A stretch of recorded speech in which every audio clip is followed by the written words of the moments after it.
ഒരു രാജ്യം മുഴുവൻ പരിശുദ്ധ അമ്മയ്ക്ക് പ്രതിഷ്ഠിക്കപ്പെട്ടപ്പോൾ നടന്നത് അത്ഭുതമായിരുന്നു. രണ്ടാം ലോക മഹായുദ്ധത്തിന് ശേഷം ഓസ്ട്രിയ എന്ന രാജ്യത്തിൽ സോവിയറ്റ് യൂണിയൻ ഭരിക്കാൻ തുടങ്ങിയിരുന്നു. ജനം ഭയത്തിലും ഓസ്ട്രിയ എന്ന രാജ്യം ഒരു കമ്മ്യൂണിസ്റ്റ് രാജ്യമായി മാറുമോ എന്ന ആശങ്കയിലും കഴിഞ്ഞിരുന്നു.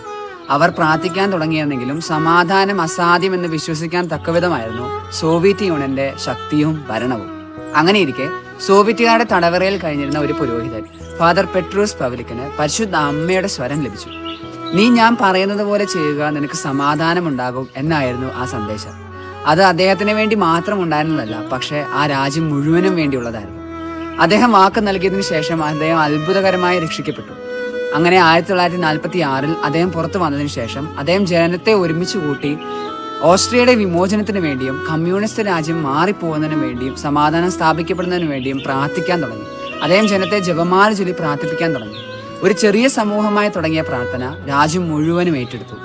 ആയിരങ്ങൾ ഒരുമിച്ച് കൂടി എല്ലാ ദിവസവും ജപമാല ചൊല്ലി പ്രാർത്ഥിക്കാൻ തുടങ്ങി.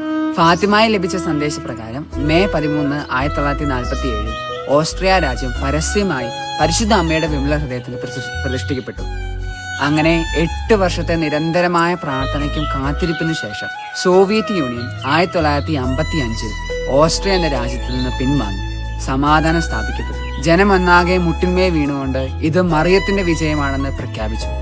ഫാദർ പെട്രൂസ് പവലിക് ഇതിനെല്ലാം നേതൃത്വം കൊടുത്ത ആ പുരോഹിതൻ പറഞ്ഞു, യാതൊരുവിധ ആയുധമോ യുദ്ധതന്ത്രമോ കൊണ്ടല്ല ഈ വിജയം നേടിയത്, പക്ഷേ ജപമാലയിലൂടെയും പരിശുദ്ധ അമ്മയോടുള്ള പ്രതിഷ്ഠയിലൂടെയുമാണ് ഈ വിജയം ഓസ്ട്രിയക്ക് ലഭിച്ചത്.